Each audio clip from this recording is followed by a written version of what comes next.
Met fans, welcome to the NLCS postseason edition of the Terry Collins Show, presented by Tunnel to Towers, supporting America's greatest heroes. Donate just $11 per month by going to t2t.org. That's T, the number 2, T.org. I'm John Arezzi, and joining me from New York this week, the same place I am right now, he's the last man to take the New York Mets to the World Series back in 2015. Their former manager, current analyst for SNY Baseball Night in New York, Terry Collins. And TC, I know you're up there for some work, but also had a big celebrity golf outing with Tunnel to Towers, which we're going to discuss a little bit later on in the program. But Terry, there's no better place to be if you're a baseball fan than New York right now, and we will get into all of that in just a second. But you got a hero of the 2015 postseason coming up later on Talking with TC. Yeah, it's great to be back. It is exciting up here right now, John. And no matter where you go, they're talking baseball, but there's nobody to talk baseball better than to have Dan Murphy on the show again today. You know, you talk about being in the playoffs, and immediately he comes to mind with what he did in 2015, and it'll be fun to talk with Murph.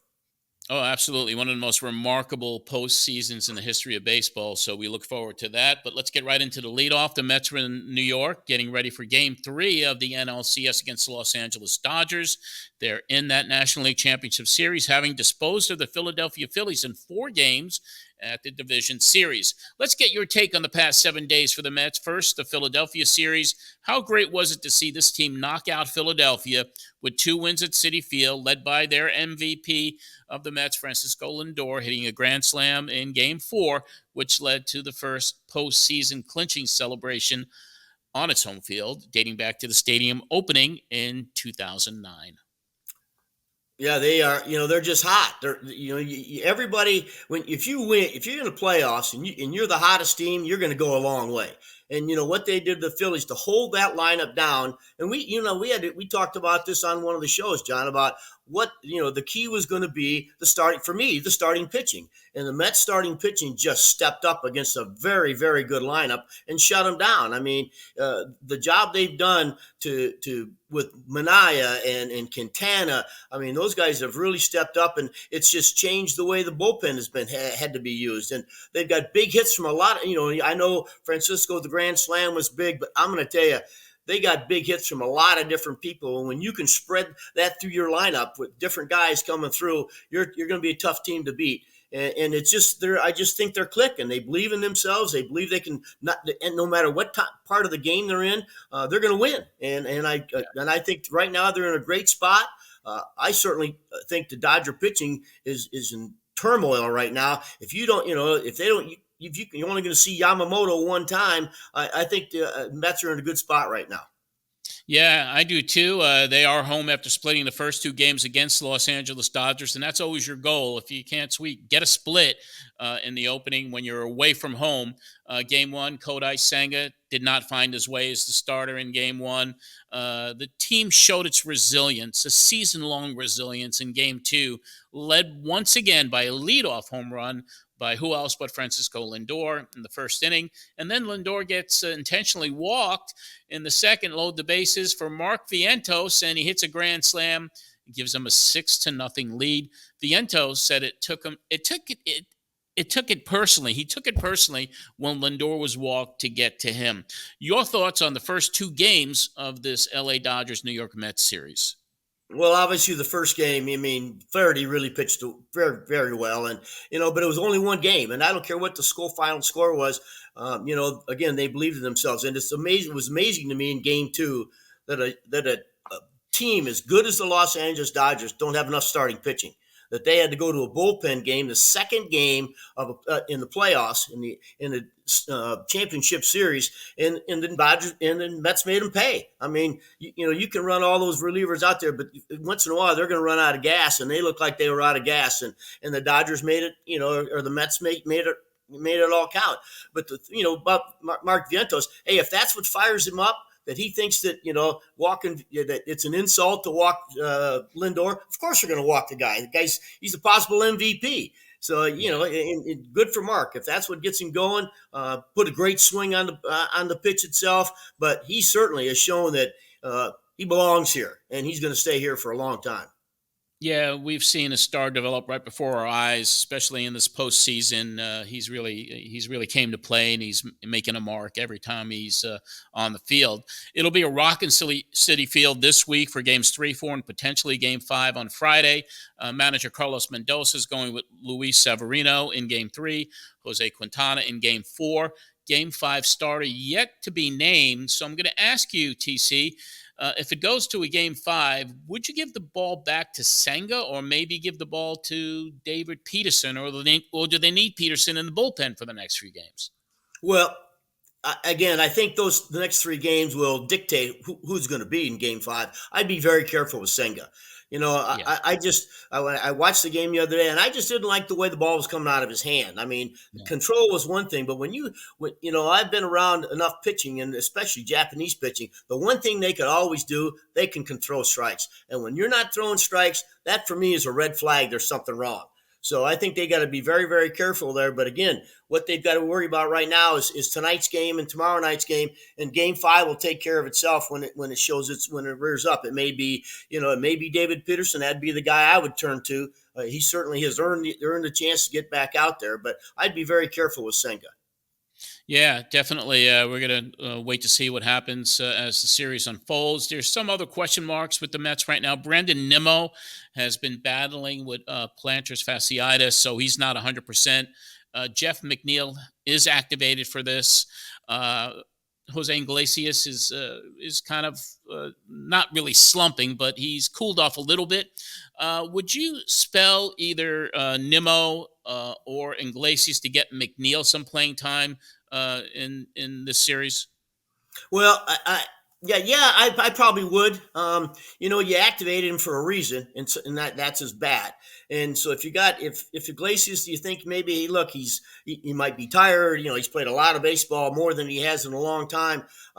But Jeff he's only had 10 at bats in the last 6 months or 3 months. So Yeah, I think you got yeah. to be very, very careful with Jeff. But if you activated this guy because you wanted his bat, I think you need to get him some at bats, because there is going to be at some time in one of these games where he's going to be sitting on that bench, and it's going to be very important for him to feel comfortable when he gets back in that batter's box. And the only way you can get that comfort is to get some at bats now. Yeah, and he's a lefty, and they certainly could use a left-handed bat off the bench for sure. The other question is the DH spot. JD Martinez has kind of not played yet. Mendoza's thinking of putting him in. Do you prefer Jesse Winkler, or if you were managing, giving JD a shot by inserting him as a DH in this series? Well, again, John, I think you got to go with what's been working for you, and that's been Jesse Winker. I mean, Yeah, he's come through with some big hits, and if you like that, you can always if they bring in, and the one thing about the Dodgers, they only got the one left-handed reliever, so and they're going to probably save him. And if it's Jesse Winker and you're Dave Roberts and you got JD Martinez on the other team's bench, you might take your chance with Winker. So JD's an awful good hitter. So, it's tough. It's a tough decision, but Carlos certainly, in all the data they have and all the way they feel, but it's been working. You got to keep going with it.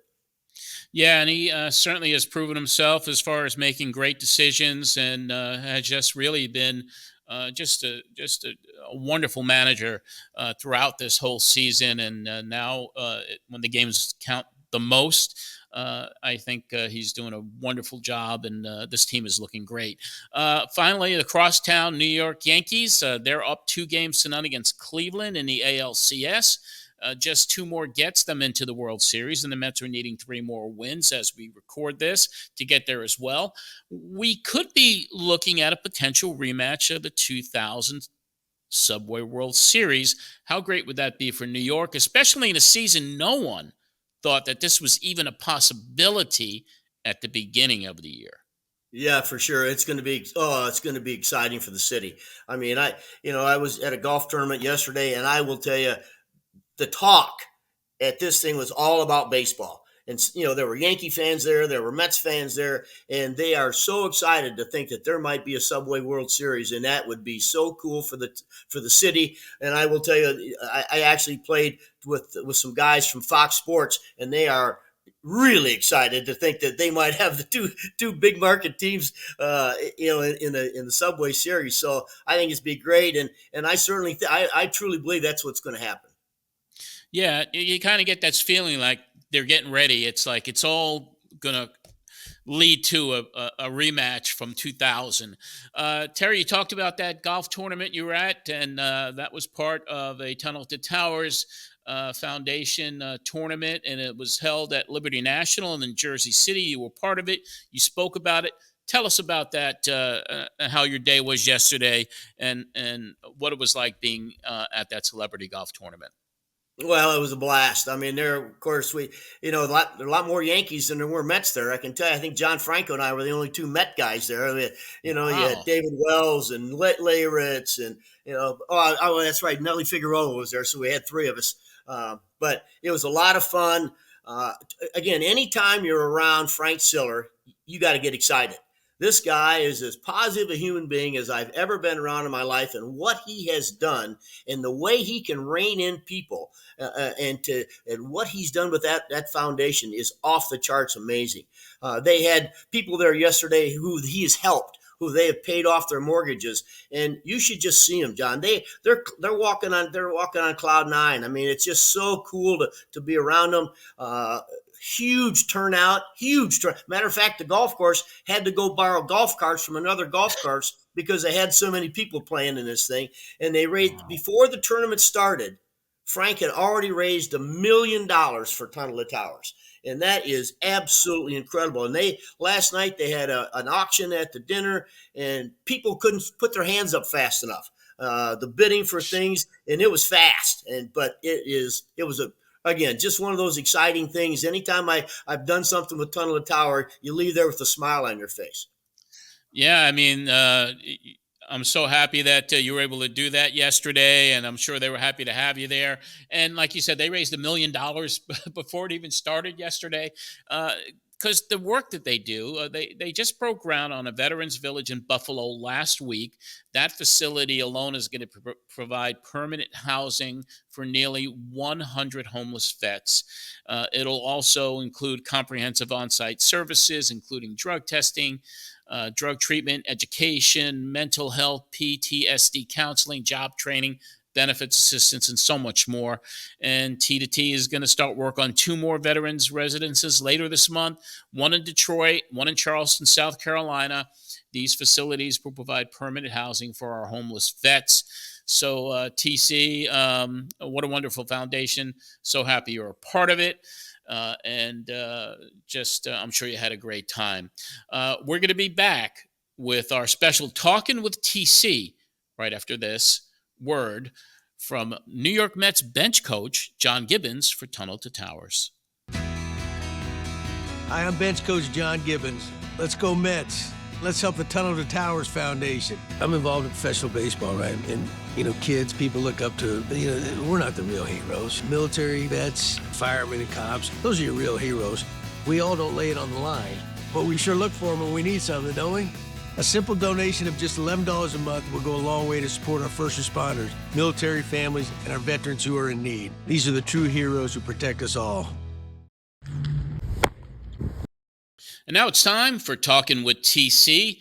It's only fitting during this amazing 2024 New York Mets run to bring back, for his second appearance on the show, the player who in 2015 had one of the most amazing postseasons, not just in Mets history, but Major League Baseball history as well. He hit home runs in an amazing 6 consecutive games during the NLDS, NLCS that year, and will forever live in the hearts of Met fans. And before we bring on our special guest, let's go back and take a look at his amazing postseason 9 years ago. That ball's well hit to right. I mean, really well hit to right. That ball is going to go. Daniel Murphy parks it in the bullpen. The Mets have the lead. 1-0 here in the fourth. Diving stop by Murphy. Gets up, flips to Familia. Out at first. All the Murph moments have been good Murph moments tonight. Murphy lines one left field. Base hit. Lagares scores, and the Mets keep adding to it. And the pitch to the lefty is hit high, hit well, right field. This ball is going to go! Home run! Murphy did it to him again! for the second time in this series, takes Clayton Kershaw deep. Oh, did the Mets need that? Pretty well hit. Jock Peterson goes back. That's off the wall.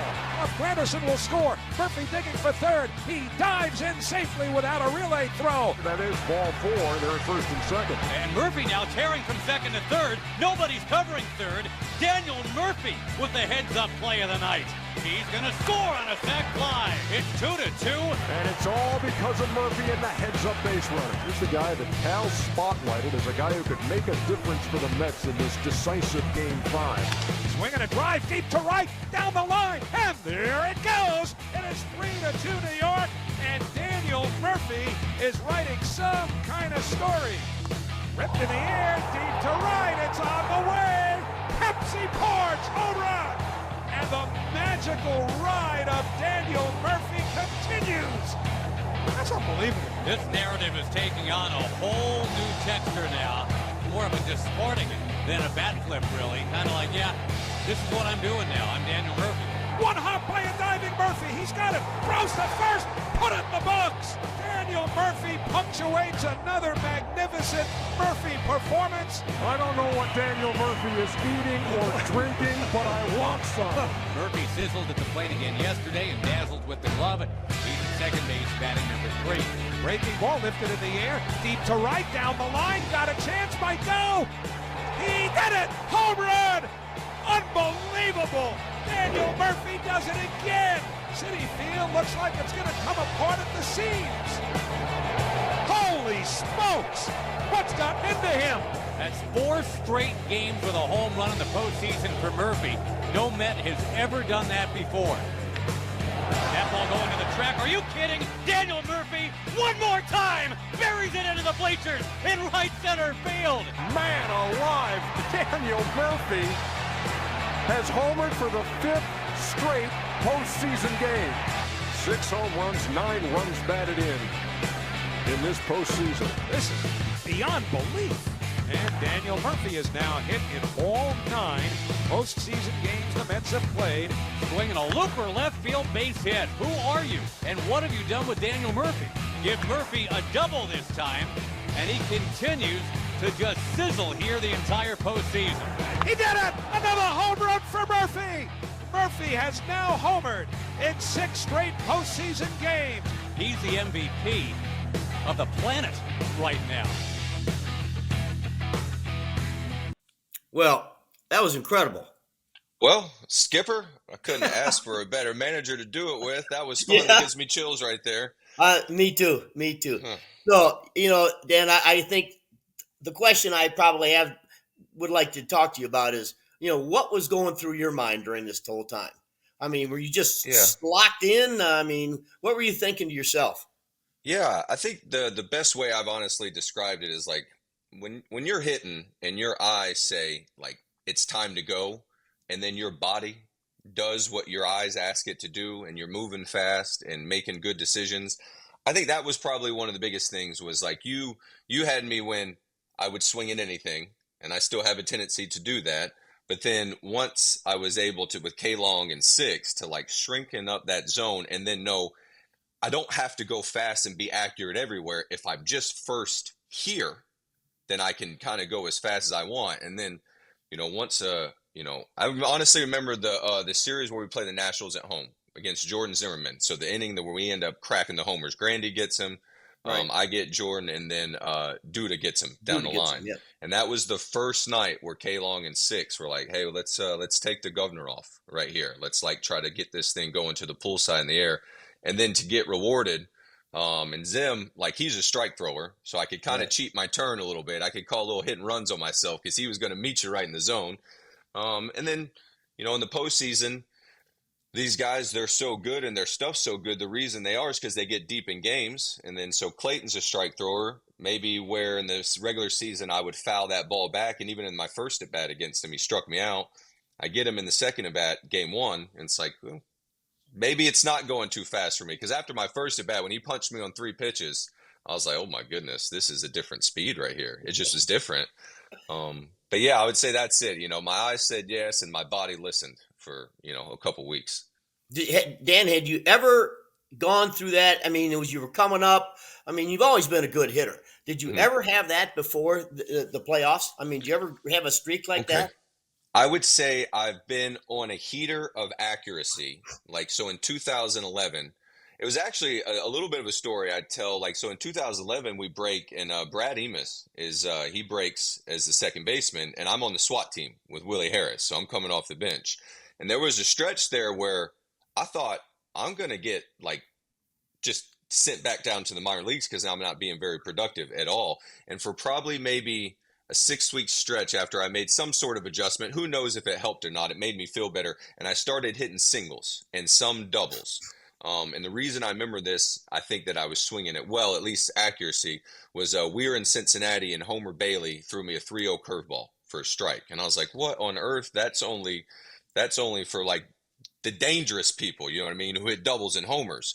And so I was like, okay, maybe I'm seeing the ball pretty well. But as far as like being able to do it like for damage, no, never, ever like that. So Murph, one of the questions I always wanted, because I've been peppered with a lot of these since our time in 2015. What do you think effect we had by that with the 5-day layoff before we went to the World Series? Do you think that had an effect on everybody?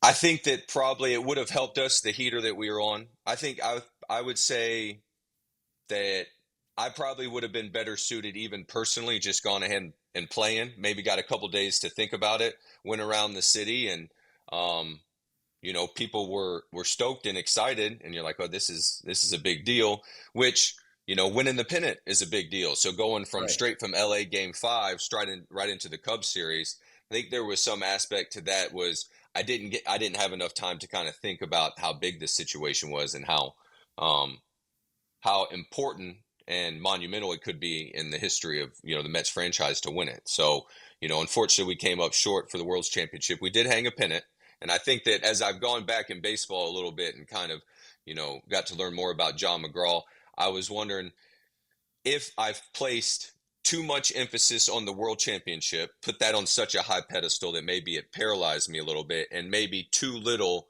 on the achievement of winning a pennant. Because once upon a time, winning a pennant was like that's what got you to the World Series. So, but yeah, I think we would have been better suited playing. Now that's to take nothing away from the Royals. One of their skills was accuracy.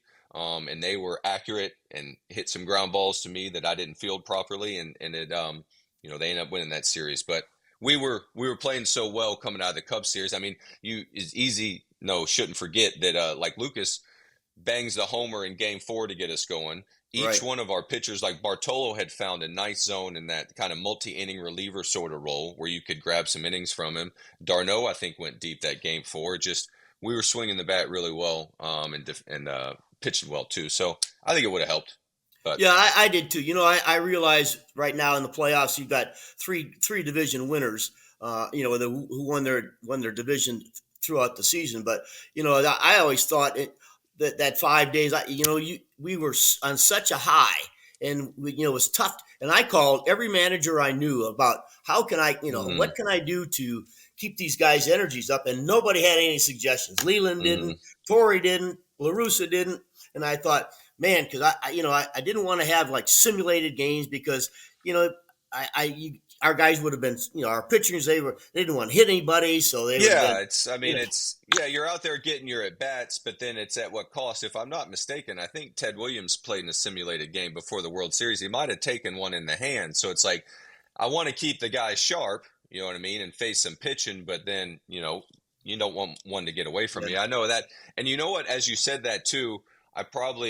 Kauffman Stadium was something different than I had ever experienced before. And then when they socked us in the mouth, that first swing, it kind of took me back. But we did. We ended up answering back and getting our split there, and we were in position. I think somebody said we might have led like every ball game, I think, late in those ball games. I heard whatever the stat was, it hurt my heart and my soul to see because I think we led almost every single ball game pretty late. Yeah, we did, and that was but that's baseball. I mean, we had to finish it off. I had a talk with. I was at a golf tournament yesterday, and Jimmy Leyritz was there, and he hit that big home run for the Yankees one time, and I asked him about his thought process, and how did he prepare for some of those at bats? And he said, all he wanted to know was what the pitcher had. What kind of pitches did he throw? Dan, when you were getting ready, because this was way before we had all the numbers. I mean, we just, we pretty much had videos. Did you watch a lot of video of Kershaw or Arrieta or those? Did you just say, hey, look, I've seen these guys before. I know what to expect? Like a bit of both. And so I would take the past experiences, and I like to watch the starting pitcher that day, the twirler, probably his last 10 to 12 at bats against left-handers. So I'd pull Clayton up against his last like 10 or 12 batters against lefties. So, in the postseason, by the time we got him, it would have been maybe his last start or two of the regular season. Same with Arrieta. So I would have watched Arrieta start like in that wild card game on the way through and watch those starts. And then what I would try to do is I would pick, like each pitcher has a shape. So like with Clayton, since he's a lefty, one of the biggest things that would get me from lefties were the ones that would like run in on me. They'd run off the plate. Clayton doesn't throw much of a runner. A lot of what Clayton throws is moving away from me. So what I would do is I would look at the film and I would want to pull Clayton very close, because if he walked me off the plate to like the corner away, well, then he would throw that kind of curve right off of that. And now I'm just fishing. You know what I mean? I can't cover that. Right. But if he throws one close to me, it's not going to walk in off the plate. I can still get a good meaty part of the plate, hopefully. And then same kind of situation with Arrieta. So I would just pick a spot and a shape. And if the ball started there, I was gone. I was going to send it. And then sorry to interrupt. With Clayton, know that he wants to meet you in the zone. Like Clayton's trying to touch the seventh inning. He knows that if he can link it to Kenley back there, and then Baez as well too, he's trying to get as deep as he can. So if you get 2-0 with him, he wants to meet you right in the zone. He's not going to try to throw a kill shot curve or be too fine. And so you can call little hit and runs on yourself and think maybe I'll figure it out on the way there, because he's going to be around the zone, hopefully. Yeah. Like he ain't never thrown one in my face, so I take a little chance, you know what I mean? Yeah. Dan, at the end of your career, analytics were part of it. Did you feel at the end maybe that they put too many things in your mind? I mean, because I talked to a couple of people that, and they're talking about how, they try to break down all the pitchers now to like percentages. You're going to, in a 2-2 count, you got a 30% this or a 40% chance this. Is that too much, do you think, for hitters? I mean, you were, you were an attack guy. So do you think sometimes we're starting to put too much info in their heads? I think that the hitter today, like the batsman today, has a lot tougher job distilling how much information they're getting. You know what I mean? Figuring out what they need to go in there and hunt and what just goes off to the wayside. And you kind of get that with experience, but now they're getting so much information. So we would have kind of like data about percentages, kind of to your point, but I would say not as detailed to like, here's his axis type of thing. Like, if the ball is skipping through the zone, then match the plane of it like a little shallower, kind of like a golfer. And if he's throwing a sinker, then try to scoop and score. Like I stole that from Justin Turner. And so like we can use our eyes and the data, I think as well. But, it's kind of a game of blackjack. You know what I mean? Because we're trying to put the players in the best percentages, like situations to succeed. So when I'm at the blackjack table, like, I want to double on 11 versus 6 because I'm trying to get you right here. But my most fun blackjack is when I'm just playing, not when I'm getting the numbers jammed down my throat and trying to do this. And so it's taking that data and turning it into something that can go fast. Because like this time of year, they're moving so fast that you just don't need to be thinking about anything other than this pitcher is going to throw a giant punch at me. And then I need to pick where I want it to start so that my swing can match the scoreboard. You know what I mean? Right. Like if the scoreboard says be accurate, then I need to be accurate. You know what I mean? And if I think that he can strike me out with 2 strikes, then I better not get there. But if I take a YOLO swing 0-1 to get to 0-2 on a ball I should have put in play, well, we got to have a talking to now because your swing didn't match the scoreboard. Like to me, that's not a data sort of situation. That's like, how are we hunting? How are we looking how to hunt right here? And so. Yeah. I know you threw out the first pitch the other day, so you were around the club. What's the atmosphere like with the Mets right now? Man, well, we caught them game 4, and I thought that they really handled the Philly lineup better than I thought, like really navigated it. really well, the pitching staff. Manaea is throwing the ball really well. And it'll be, I think that the tenor of the ball club is they've got something going on. I mean, you're one of 4 teams left. And so if you were to stop long enough, which is not saying they're going to, and look around and be like, it most certainly could be us. There's only 4 of us left. And one of them is they look overmatched across town. So it's looking like a 3-horse race, to be honest with you. And that's not to discount Stephen Vogt and his ball club over there. They looked a little overrun in Yankee Stadium. Yeah. So of course it could be them. And I think that's how they're playing. I think they trust leaving it late in ball games because they've come back. I would say it was probably a breath of fresh air when Vientos hit that grand slam to do something early and kind of get going, to like get on the front foot and kind of attack. So to me, the more and you tell me what you think, Skipper, like watching more postseason baseball, it just all comes down to these platoon matchups. Yeah, so absolutely. Soto gets walked last night because they're willing to go right against Judge. So you got, can you win your platoon matchups, and can your ringers be matchup kind of proof? You know what I mean? So, yeah, I think it'll be interesting. I think maybe Iglesias and McNeil, what happens there, and then also at the DH spot, because you have JD and Winker as well. So, yeah, I'm a little concerned. I like another left-handed bat for him. Like, in general. I'm concerned about Brandon's foot, because one year in Anaheim, Tim Salmon had plantar fasciitis, and I'm telling you what, it killed him to stand up on it. Yeah, and, there's no running from it. It sounds like.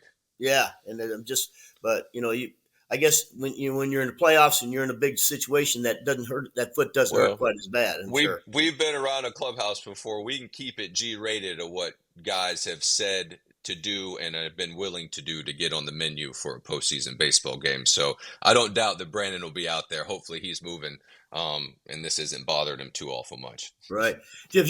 Dan, have you ever seen anybody do what Manaea's done, and that's changed his arm angle mid-season? I mean, and all of a sudden alter the way he pitches? That's amazing to me. Now, maybe not mid-season, but I was talking about this on the radio here, local Jacksonville, local show, The Drill. You remember Charlie Morton? He changed his style to Roy Halladay. So he was in Pittsburgh, and then towards the end, I think, of his career in Pittsburgh, it might have been like maybe the last half of the season or so, but he just started going Doc Holliday. He imitated Doc's style. And if you're going to imitate a style, it's pretty good. Well, like the ball started coming out better, and he signed the 1-year deal in Philly. I don't know if you remember that. And he got a couple starts against us, and he threw the ball well to the point that I said, this is going to be a problem. Because usually against right-handed pitchers, I don't, like with the platoon advantage, I don't ever feel overwhelmed, kind of. And he was throwing some curves, and the ball was coming out. I was like, this is going to be a problem. That was the year he got hurt. And so he got hurt that year, and I think the next year he ended up in Houston, if I'm not mistaken. But some sort of timeline. So to answer your question, Charlie Morton is the only one I've heard, and I don't know if he did it mid-season, but I know he did it. But like the results that Sean Manaea has had doing this, and he looks so uncomfortable for left-handed batters right now, so uncomfortable. Well, you saw, some of the swings that Ohtani's taken. I mean, you tell he's uncomfortable. He can't see. Yeah. He can't see.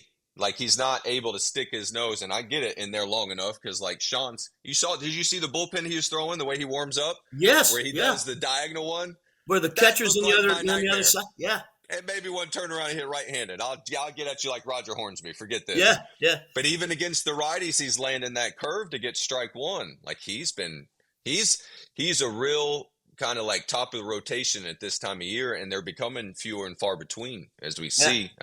Garrett threw the ball really well last night, or not Garrett, that was Rodon, if I'm not mistaken. Yeah. But he's not getting quite as many swings and misses, I don't think, this year. So he'll have to maybe work a little bit harder, but. Yeah, but I've never seen anybody change an arm angle like that and not get hurt. It's wonder if it's more efficient for him. I wonder if it's more kind of like a natural style for him where I'm going to do this like Sale, but then he turns it into his own sort of style because it looks like he's hiding it as well too. Not only is it coming from behind you, he's kind of slinging it to you. It's coming out of his hand good. Yeah, because years ago, I remember when I grew up in the Dodger organization. Boy, I'll tell you, our pitching guys, if you threw across your body, they were always worried about injuries. And here's a guy that has Yeah. reinvented himself in May or June or whenever it was, and he steps across and he's throwing across his body. He's dropped his arm angle. It truly is a testament to hey, look, I've got to change something to get better, and he's done Yeah. it. I salute him. So Without a doubt, it's brave to do something like that. You don't know. I mean, yeah. So, and he's really been really good for him. And then, again, I knock on wood, but the pitching health this year has been unreal. yeah, I tell you, so Lindor, what an impact he's made, huh? Leading off. Oh, I like how you have your leader just basically let the other ball club know, like, you're going to be in a fight. Like, I liked how Nimmo used to do it in that one hole, but it seems that Francisco has really found a place there. And then not to mention, like, when you get boat race like you did game one, we'll all say it's one game, which it is. You know what I mean? And I thought the Dodgers won it properly. The Mets lost it properly. Like, nobody was overly wounded as far as, like, one game. But it's a race to 4, and you're behind. So for him to come out and crack a homer that first at bat and just kind of let everybody know, no, it's like, we're here. Like, we're here to play. Like, you're going to be in a fight today. Yeah, And so, yeah. I was shocked, Dan, about how as good a ball club as the Dodgers are, they're starting pitching, man. I mean, the Mets got to like what they're seeing. I mean, I like the Mets starting pitching as far as matchups. I would say absolutely. that's, to me, almost hands down. And like the Dodgers, they've all broken. Like, all their guys are hurt. I mean, we did this list. It's so funny we're doing this. We kind of went through this list on the radio. It's like Glasnow, Gonsolin's down, May's down. And then some of Clayton unfortunately is down, which he said he's going to try to come back next year. So best of luck and good health to him, because that's an old hunter right there, and I love to watch him hunt. I'd love to see him come back and get some more innings. And then some of the younger guys, which I'm missing their names now, but it's Yamamoto, who threw the ball well the other day, which I thought was really important for the Dodgers, because tell me what you think, and this will be real quick. I actually preferred the Dodgers after the first 3 games of the division series. And then once the Dodgers just completely dismantled San Diego without breaking a sweat game 4 and 5, it kind of took me back. And then to win games. So, but now I thought finding Yamamoto in that series as another starter could be key for the Dodgers, because they lack starting pitching right now. Yeah, I just think the Mets lineup is so deep that if you don't have quality people out there, those believers, Jen, and I think it's great. I know that really, bullpens are now the thing you have to have. You got to have a strong bullpen, because starting pitching doesn't go deep. Matter of fact, I was shocked in the Yamamoto game. You brought it up. This guy was dealing, man. He was dealing, and yet they started the game saying, hey, he's going to give us 5, and we're going to the pen. And I'm going to tell you, I saw a few years ago, one of the old Dodger clubs. I mean, their bullpen was really good, and they got all of a sudden they fell flat. They got tired at the end. Well, that's a lot. It's a lot of innings, and it's a lot to account for now, because these guys are just throwing massive, huge punches this time of year. Like, everybody's redlining it from the first pitch. So if you're a bullpen guy, you're not going to come in here and try to feather in a breaking ball. Like, you're trying to just boom, 5th gear.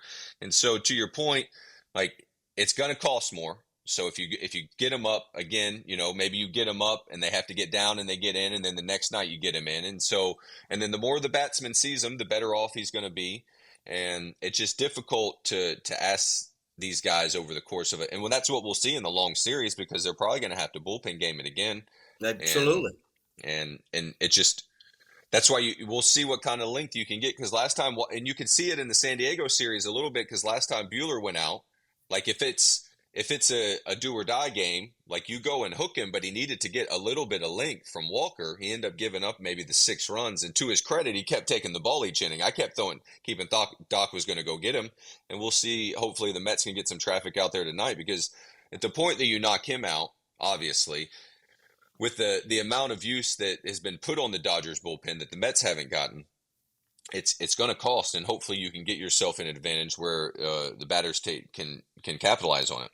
Yeah, I just think it's going to be a great experience tonight. I mean, to be back coming back to Citi Field, and you're at a nice roll, coming back on a positive Hmm. note. I think it's we're going to see some big things tonight. So Yeah, I hopefully, think the atmosphere will be second to none. yeah. I'm envious that I'm not up there. Well, I know John's got some questions for you, so we'll get him back on the screen here. All Good. right, excellent. Thank you, Terry.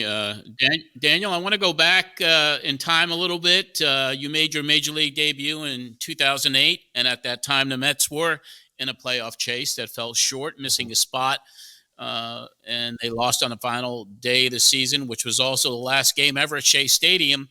What do you remember about that season as a rookie falling short and the significance of that final game at Shea? Uh, the final game at Shea, like the series against the Marlins, felt kind of just like a little ominous, I would say, hazy, like almost like we were somewhat anticipating something bad to happen as opposed to like, taking the game by the scruff of the neck and making something, good happen. And to my, as well, I don't, and then also maybe I remember for some reason I remember the Cubs series at Shea Stadium, like they felt because they were a playoff team that year, if I'm not mistaken. Like Derek Lee was at first base, and they just had a really good year. I think Giovanni Soto was catching, and I'm going to miss a ton of names because like things were moving really fast for me. But I just remember kind of the atmosphere of playing the Cubs late in September, of thinking, wow, this kind of feels like this is like these are big boys out here. These are men, and I felt kind of tiny, but was able to hold my own. And then probably Philadelphia, like going there and kind of and really feeling that atmosphere. I think was able to hit a ball down the line off of Lidge to give us a lead late in the ball game. And I remember Damian Easley, I think maybe had popped up out after me, and he came in, and I'm young at this time, so I'm thinking he's going to be somewhat frustrated because he got out and missed, I think, a chance to extend the lead even more. And he came straight up to me and just was like, "Great hit. That was an awesome at bat." And I was like, "Oh my goodness, this guy wasn't really thinking about himself at all." I was like, "That's how you stick around here for a long time, hopefully." So those were some of the memories I have of that. Yeah. Daniel, I have a personal memory of you from that season, 2008. The Mets were in Atlanta in September of that year. You were brought up, played your first game in August, but you made a lifelong impression on a 10-year-old boy, my nephew Dominic DiBiase, who does some research for this show.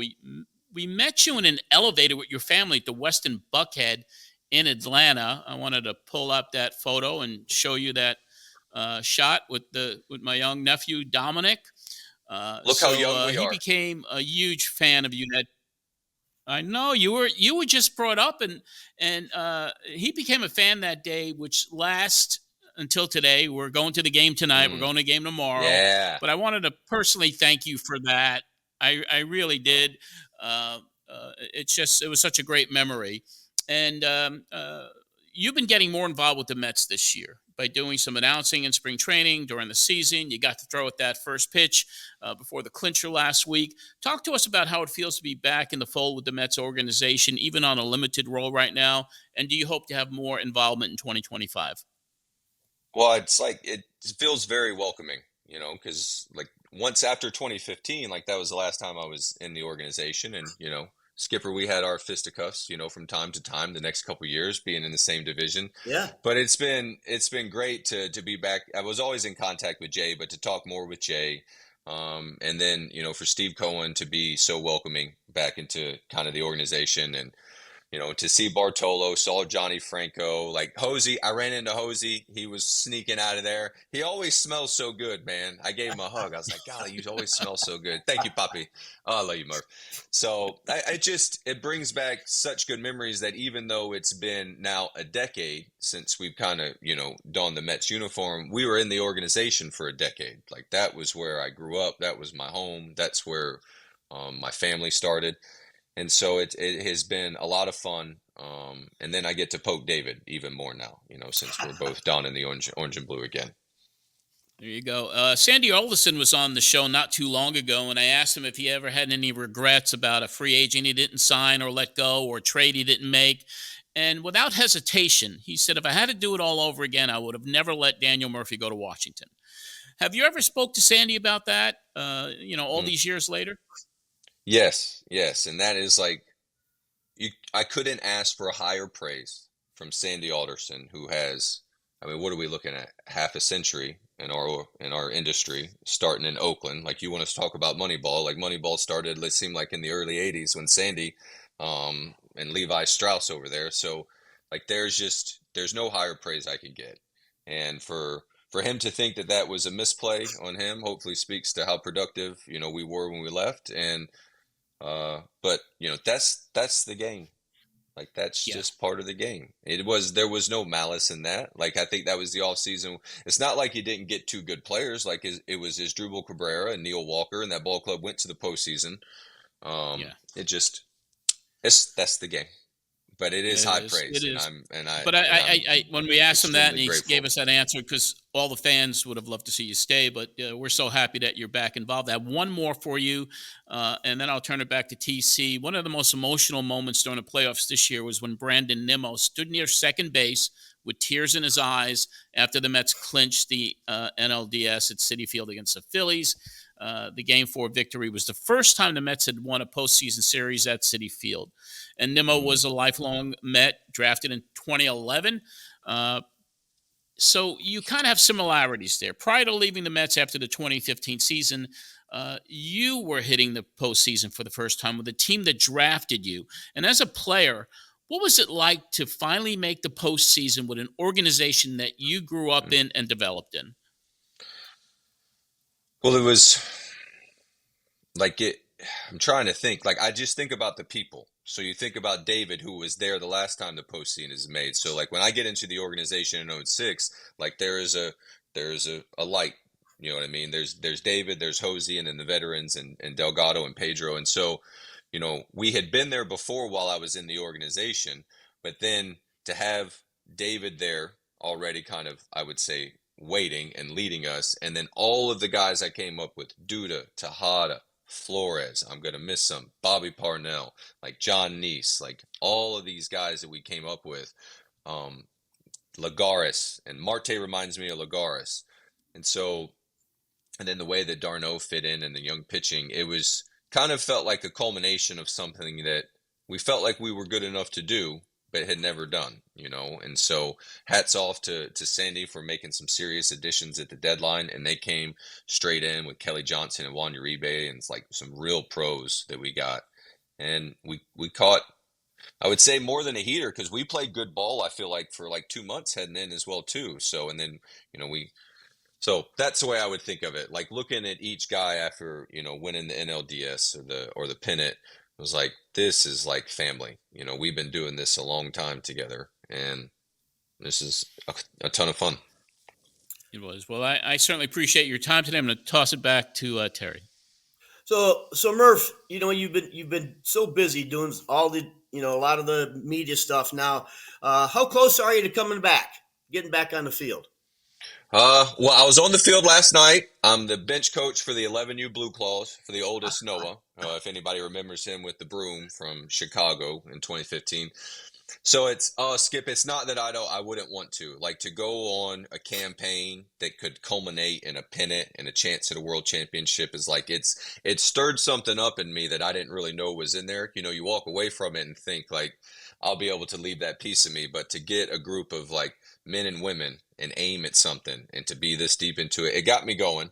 And you think that when you're playing for a world's championship, you'll get another bite at the apple, but you don't always get another bite at the apple. And I'm learning that the hard way right now. So yeah. I don't know when or if, but I think that one day, if somebody would have me, you know what I mean? Yeah. I would like to do that. But these kids are everywhere. They're everywhere, Skipper. You know what I mean? I love them. So is Noah pestering you about getting back on the field and doing some stuff? So they love going up to New York. So he got to catch the first pitch, not this one, because Tolo caught this one for Game 4, but last year. And so they love heading up there. And that just speaks to how well the Mets roll out the red carpet for us. That, like, my kids don't know how to do a ball game. Like, they take us underneath, like, we're running into baseball players. And so it's great. But they're like, and then the next one, he watches, like, real close. The 6-year-old, he's about to be 7, and he hurls himself at the ball like Shoeless Joe Jackson. So that's my advice to any kids, if you're watching this, or dads, go watch Shoeless Joe Jackson and have your child swing like him. It'll be fun. Well, Dan, again, I really appreciate your time, and a great time of year. And then, of course, just like John and all the fans who, have sent in and said, hey, it's playoff time. We got to, you got to get Dan Murphy on. We all look back and what a tremendous run that was. And, you led the pack, and I don't think it'll ever be matched again by anybody. So thanks again for coming on the show, and all the best to you and your family. Well, I appreciate it, Skipper. Thank you, John, as well. And when I was at Game 4, I had one of the fans actually say, he looked up, he said, you see that pennant? He's like, y'all hung that pennant. And I was like, that's pretty cool. We did hang a pennant. Yeah. So y'all have a good one. All right. Thanks, Murph. Take care. Daniel Murphy, always a pleasure to have him on the show. Second time he was here with us, TC, and I see the chemistry between you two is still very strong and solid.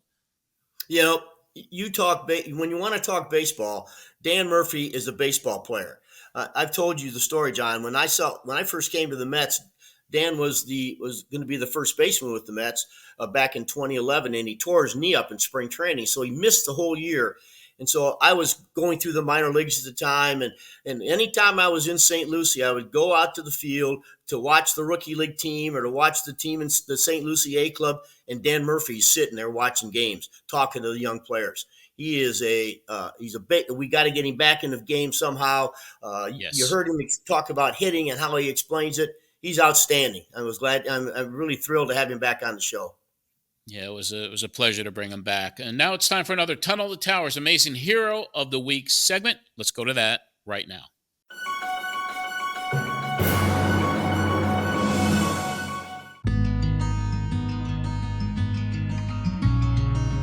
Meeting with some of the firemen and first responders at the stadium, having some of them opening up, and whether they're involved in 9/11 or just anything else, it's a really demanding job, and it can be an emotional one.